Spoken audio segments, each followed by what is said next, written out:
Ça pourrait être là-haut, ou alors tout en bas sur le globe. La neige pourrait crisser sous les pas et le froid engourdir les doigts.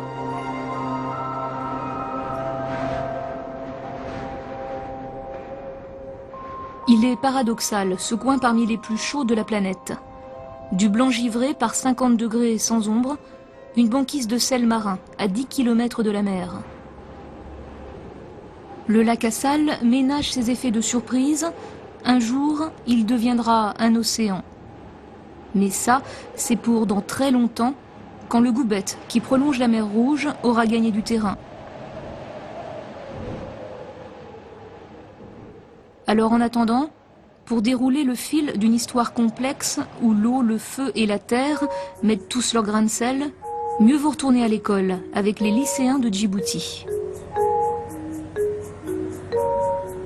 Avant de passer le bac, ils apprennent sur le terrain à feuilleter le plus grand des livres de géologie, une leçon qui débute face à la mer, sur la baie du Goubet.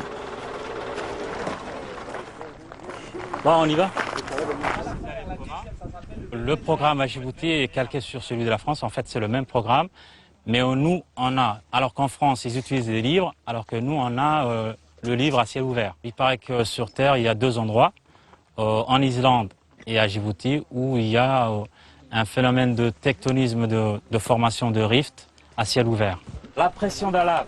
Entre la plage du Goubet et le lac Assal, il y a un passage secret de quelques kilomètres. Un passage qui fascine les géologues du monde entier. Que le lac Assal étant inférieur par rapport au niveau de la mer, il y a un écoulement en sens unique, c'est-à-dire du Goubet vers le lac Assal. C'est ce qui apporte énormément de sel au niveau du lac Assal. L'eau de mer du Goubet s'infiltre dans les centaines de fissures du sol pour rejoindre le lac. Des fissures et des failles volcaniques qui un jour viendront à bout du rift, l'ultime barrage de croûte terrestre. Vue du ciel, elle souligne la fragilité de cette terre en sursis.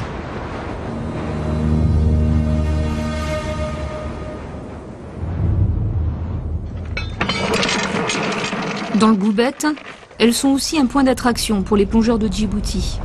Parce que dans l'eau, les failles continuent à sillonner profondément le sous-sol. C'est un site assez extraordinaire. Ceux qui plongent sur la faille s'intéressent un petit peu au Rift Valley, quoi, la naissance de ce nouvel océan. On a des personnes qui viennent spécialement et qui s'intéressent spécialement à ce site, mais de point de vue plus géologique.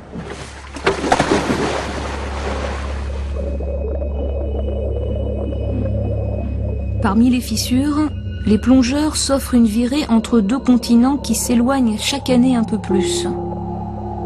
Djibouti est à la croisée des chemins des plaques tectoniques de l'Afrique et de l'Arabie. Au beau milieu, l'océan en gestation entre le Goubet et le lac Assal. C'est une plongée assez difficile puisqu'elle part de 10 mètres et elle va jusqu'à 40 mètres. Nous avons des missions scientifiques qui sont venues spécialement dans le Goubet pour analyser différents phénomènes particuliers à cet endroit. Ça commence par 20 000 lieues sous les mers pour déboucher sur les secrets de la mer Rouge. Par 40 mètres de profondeur, le Goubet tressaille et vibre comme sur le rift.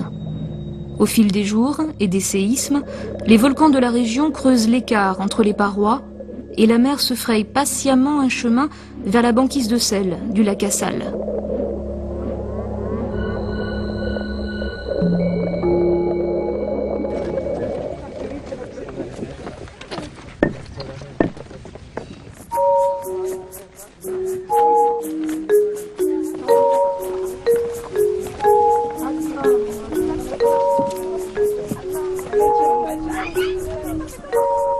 D'accord, est-ce que tout le monde voit les failles là?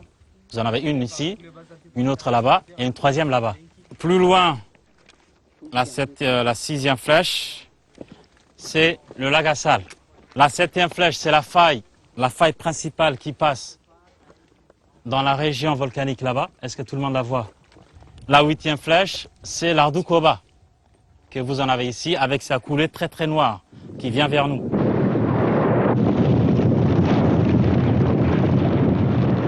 En 1978, la Terre a tremblé un peu plus fort que d'habitude. Le volcan Ardoukoba s'est réveillé.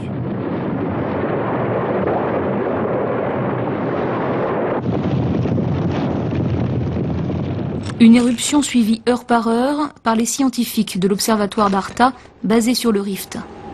Grâce à leurs capteurs qui signalent tous les séismes et à leurs relevés sur le terrain, Alain Hauser et son équipe surveillent la progression des failles.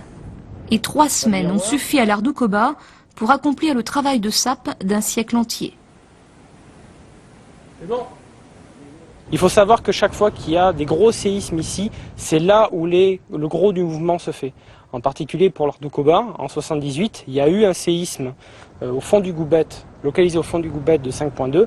Là, on sait que pendant ces 3 semaines-là, ici, ça a bougé d'entre 1 et 2 mètres. Et c'est un mouvement qui continue, qui continuera, et qui va, d'ici quelques millions d'années, ça c'est l'échelle géologique, qui conduira à l'ouverture complète du rift et à la disparition du lac Assal.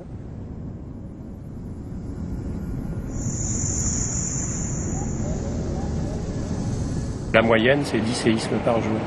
Dans cette région, on a 16 stations autonomes qui fonctionnent 24 heures sur 24 et qui sont enregistrées à l'observatoire d'Arta. Aujourd'hui, l'une des stations du rift n'envoie plus de signal à l'observatoire d'Arta. L'équipe d'Alain Hauser vient la réparer et ça commence plutôt mal. Il a perdu une clé dans la faille là. C'est bon. Il faudra attendre combien d'années pour que la fissure s'agrandisse suffisamment pour récupérer à la main l'outil? J'ai l'impression qu'il y a un rouille sur la fesse. Je préfère aller acheter une autre clé. On va dire 500 ans à peu près. Au rythme où ça va. Tu peux l'attendre? Pas pratique, décidément, ces fissures qui rident l'épiderme trop fin du rift. Pas pratique non plus les chocs de la vie quotidienne, que la station confond trop facilement avec des mini-séismes.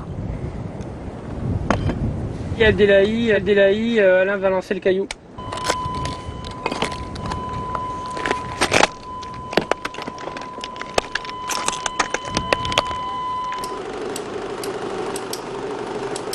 Ok, le signal est bon,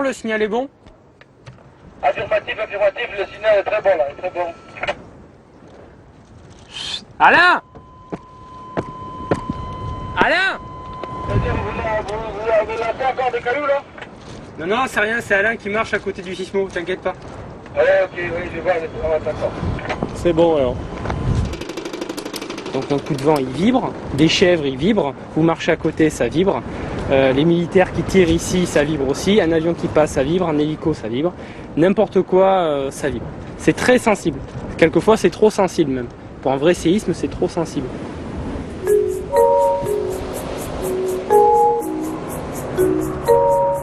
Pour les lycéens, la leçon tire à sa fin.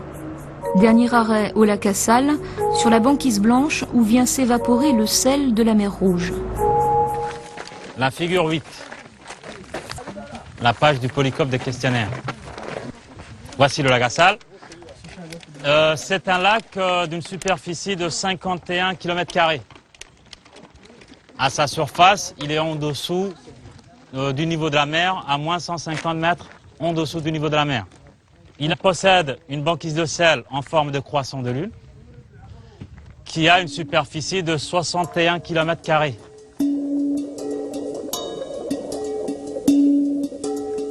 Après son long périple à travers les failles, l'eau qui parvient au lac Assal est saturée de sel 10 fois plus concentré que dans la mer.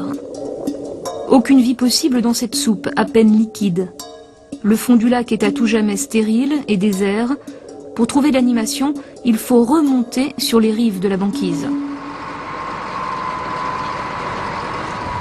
Ici, le sel est devenu une mine d'or blanc, un filon exploité intensivement.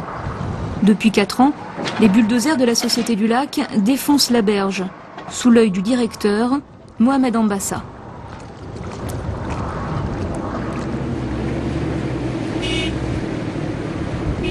Nous envoyons les bulldozers à l'intérieur de la mer, nous cassons avec des rippers et nous utilisons une force extraordinaire pour l'avoir. Et tout ça dans le souci de rechercher la qualité du sol.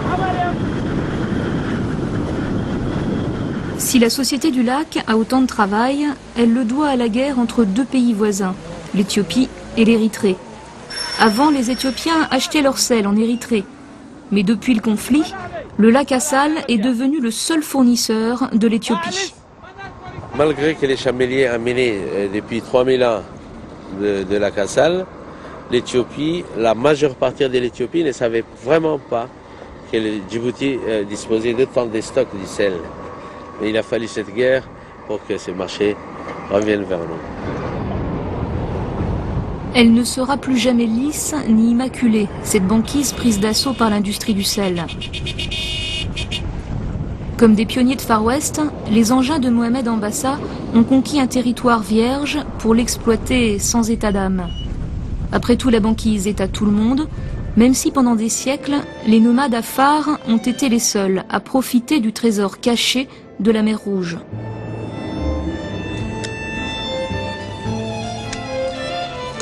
Gadito est l'un de ces chefs caravaniers, mal résignés à côtoyer les derniers arrivants. Le sel est inépuisable, alors le problème ce n'est pas les 800 tonnes que les bulldozers extraient chaque jour. Le problème pour Gadito, c'est l'impression d'être l'intrus d'une nouvelle époque où il n'a plus sa place.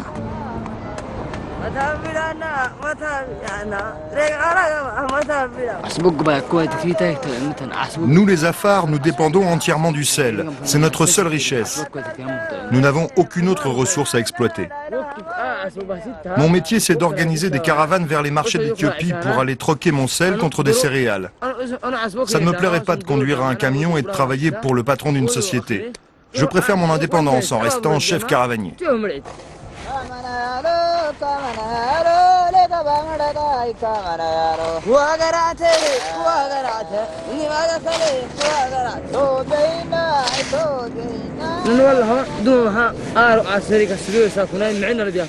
Avant, c'était facile, on gagnait bien notre vie. Mais depuis qu'il y a une production industrielle, c'est devenu dur. Les caravanes de chameaux ne sont plus vraiment rentables. Les camions inondent tout le marché éthiopien avec leur sel. J'ai peur pour l'avenir. Un jour, les camions prendront notre place et on n'y peut rien.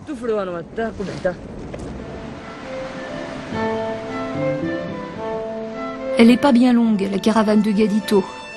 5 chameaux seulement, que 3 hommes suffiront à encadrer.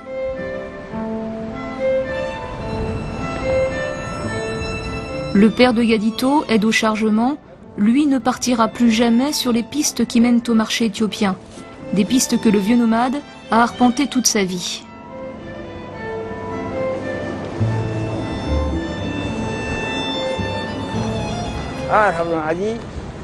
Quand je vois mon fils partir, j'ai la nostalgie des grandes caravanes du passé. Ça me rappelle tous mes souvenirs de jeunesse, lorsqu'on voyageait avec des dizaines de chameaux. Maintenant, ça n'existe plus.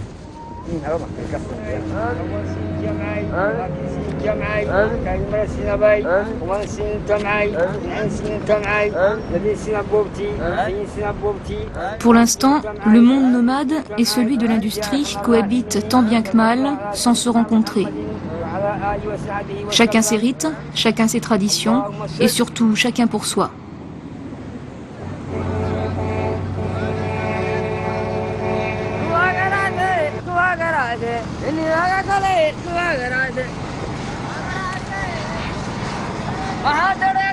Sur les rives du lac Kassal, les itinéraires sont parallèles, mais les intérêts contradictoires. Nous nous sommes limités jusqu'à présent à des périmètres bien précis. Ceux qui critiquent purement et simplement l'exploitation du sel sous prétexte de l'environnement ne connaissent rien à la réalité. Je voudrais quand même souligner que protection de l'environnement dans la misère, je dis non, mais une protection de l'environnement avec les débouchés économiques d'un pays, je dirais oui, il faut bien manger quelque part. Il y a plus de 5000 emplois qui sont créés avec l'exploitation du système-là. La banquise prend sa revanche avec ses armes naturelles. Dans une eau plus salée que la mer Morte, ils ne tiendront pas longtemps, les bulles et les camions de Mohamed Ambassa. Chaque jour, une croûte de sel ronge un peu plus les moteurs et les essieux. Et c'est un risque à prendre. Nous avons 2 bulldozers à risque et péril pendant tous les heures de travail, mais quand même nous avons prévu 2 jours par semaine pour le lavage.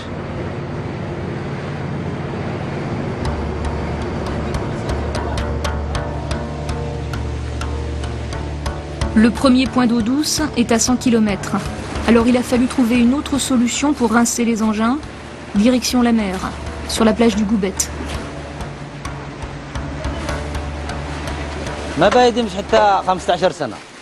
Encore 2 ans comme ça, et les camions seront complètement foutus. C'est à peine rentable. La seule façon de faire quand même des bénéfices, c'est d'importer du Yémen des pièces de rechange pas chères.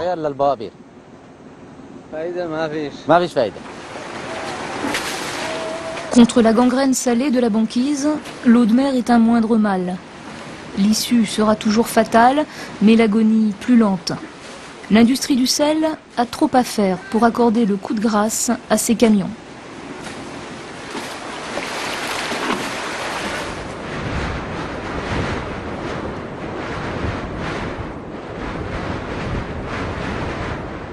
Ici, il y a 4 ans, seuls les cailloux peuplaient le rift d'Assal.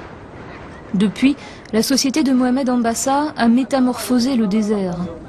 400 ouvriers travaillent sur le site, les familles ont suivi les hommes, le campement est de moins en moins provisoire. Pas d'eau, pas d'école, mais des emplois et une mosquée. C'est la Société du Lac qui dicte ses priorités.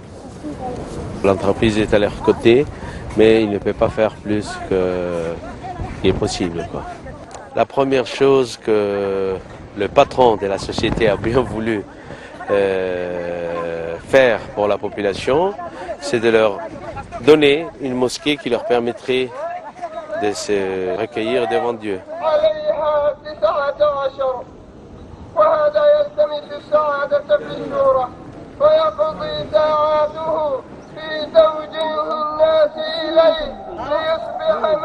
Parmi ceux dont la vie a changé grâce à la Société du Lac, il y a Borito. Borito était un nomade à phare, comme les chameliers de la banquise. Un nomade qui ne voyage plus. De la maison au travail, du travail à la mosquée, voilà à quoi se résume désormais l'itinéraire d'un homme qui s'estime gâté. Je suis ici parce que je n'ai pas trop le choix. La caravane, c'est un travail d'équipe pas facile. On ne sait jamais combien d'argent ça va rapporter. Maintenant, je ne me fais plus de soucis. J'ai un travail régulier et je gagne bien ma vie. Ici, plus on travaille vite, plus on gagne d'argent.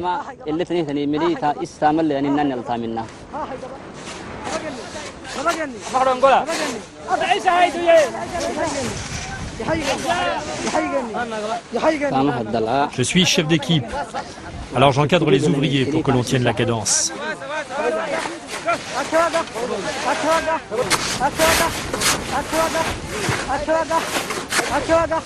Tenir la cadence pour charger 16 000 sacs par jour sur les poids lourds éthiopiens.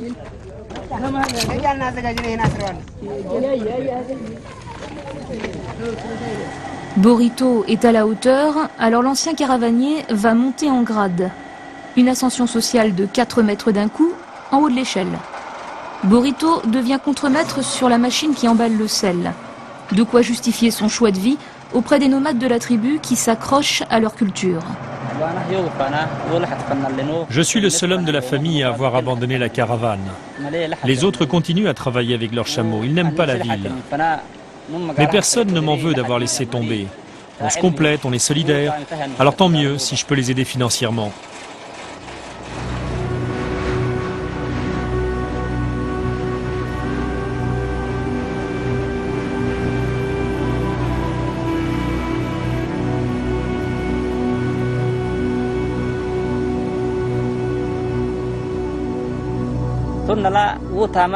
Pour aller à la maison, il y a 1 heure de marche. Alors je rentre seulement quand il n'y a pas trop de travail. Je retourne au campement environ 3 fois par semaine, pas plus.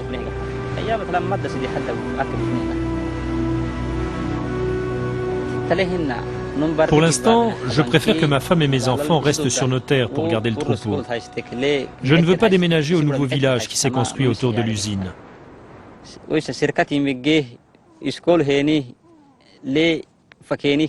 Un homme rêve toujours d'un bel avenir pour ses enfants.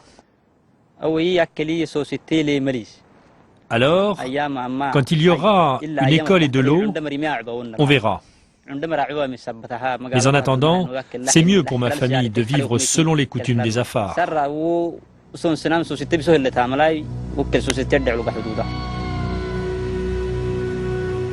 Pas encore sédentaire, plus vraiment nomade, Borito hésite encore à choisir son camp et son siècle.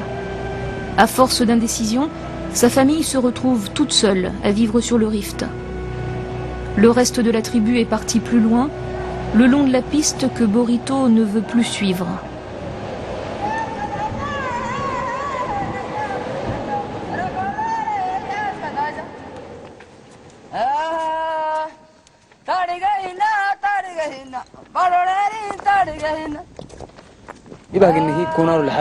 Il y a 5 jours de marche pour l'Éthiopie.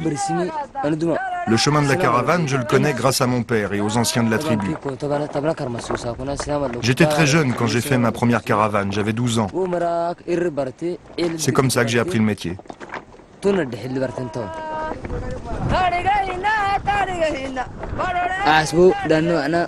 Le prix du sel varie tout le temps sur le marché. Ça monte et ça descend sans qu'on le sache avant.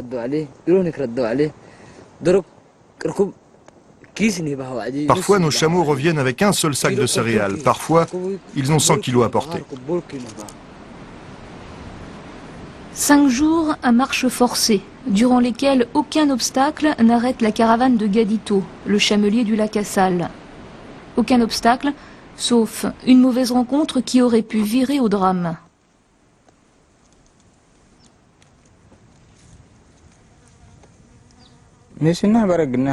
C'est le pire ennemi des caravanes. C'est un serpent mortel. Nous sommes toujours sur nos gardes sur la piste, par peur d'en croiser un.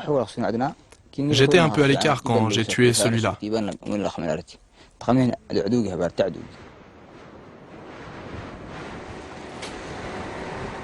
Un peu plus loin, sur la piste de l'Éthiopie, les camions de marchandises, eux, sont confrontés à un problème moins classique.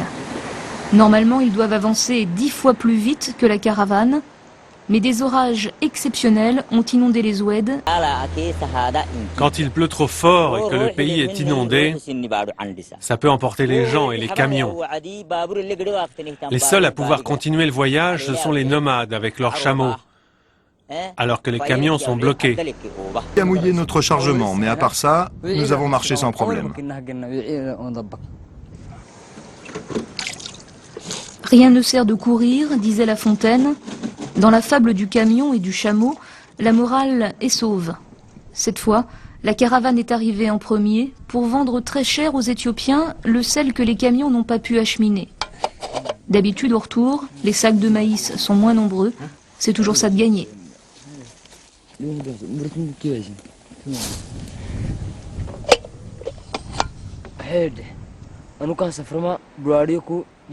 Je ne cherche pas à faire un profit personnel. Les céréales que je ramène sont pour toute la communauté. Avec ça, je vais nourrir ma famille, celle de mon père et une dizaine d'autres au campement.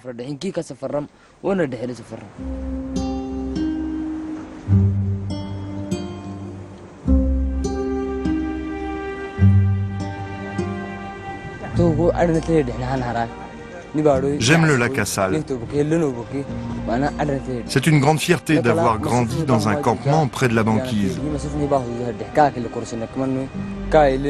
Nous l'appelons le jardin des Afars, parce que c'est le seul endroit qui nous offre un cadeau venu à la fois de la terre et de l'eau.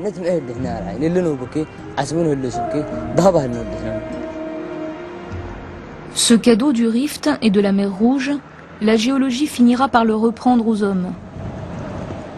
Aujourd'hui encore, la Terre a beaucoup tremblé sur le lac Assal et le séisme n'a pas échappé aux scientifiques de l'observatoire d'Arta. Donc là, il y a un magnifique séisme. Magnifique, c'est-à-dire qu'il est bien dessiné. On voit bien l'onde primaire, l'onde secondaire arriver selon les stations. Et ça arrive de temps en temps, mais c'est pas banal.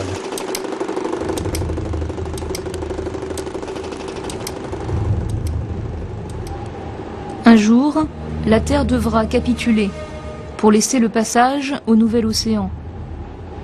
Alors la banquise disparaîtra, comme l'empreinte des nomades, bientôt effacée par le balai des camions.